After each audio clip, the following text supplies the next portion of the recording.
আসসালামু আলাইকুম রহমতুল্লাহি ওবরাকাতুহ। পবিত্র মাহে রমজানুল মুবারকের বরকতময় এই বিকেলে আমি আজ উপস্থিত হয়েছি বিশ্বের অন্যতম ঐতিহাসিক আল আজহার মসজিদে, যা প্রায় 1000 বছরেরও বেশি সময় ধরে ইতিহাস ও ঐতিহ্য বুকে নিয়ে দাঁড়িয়ে আছে পবিত্র এই স্থানে।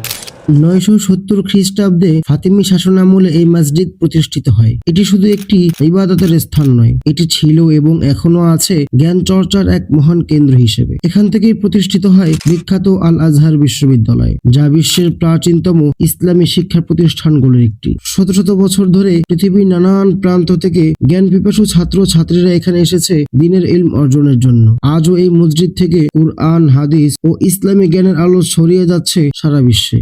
রমজান মাস আসলেই আল আজহারের পরিবেশ যেন এক ভিন্ন রূপ ধারণ করে। ইফতারের সময় পুরো প্রাঙ্গণ ভরে ওঠে রোজাদারদের উপস্থিতিতে। সারিবদ্ধভাবে বসে থাকা মানুষগুলো ভিন্ন দেশ, ভিন্ন ভাষা, ভিন্ন অবস্থান, কিন্তু সবার লক্ষ্য একটাই। এই মিলন মেলা প্রমাণ করে আল আজহার কেবল ইবাদতের স্থান নয়, এটি মুসলিম ভ্রাতৃত্বের এক আলোকিত কেন্দ্র। আলহামদুলিল্লাহ, আমি বর্তমানে আল আজহার বিশ্ববিদ্যালয়ে অধ্যয়নরত আছি।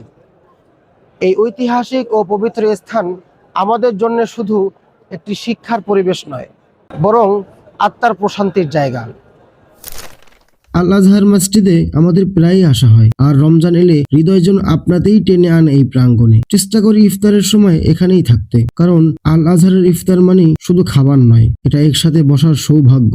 এই পবিত্র স্থানে ইফতার করার অনুভূতি সত্যিই ভাষা প্রকাশ করার মতো নয়। আজানের ধ্বনি ওঠার সাথে সাথে যেন পুরো পরিবেশ বদলে যায়। শত শত রোজাদার একসাথে বসে একই নিয়তে, একই অনুভূতিতে ইফতার শুরু করে। এই দৃশ্য হৃদয়কে স্পর্শ করে দেয়। এ ছিল আল আজহার মসজিদের ইফতারের এক ঝলক। যদি ভালো লেগে থাকে ভিডিওটি শেয়ার করুন এবং দোয়া রাখবেন। আল্লাহ আমাদের সবাইকে কবুল করুন, আমিন।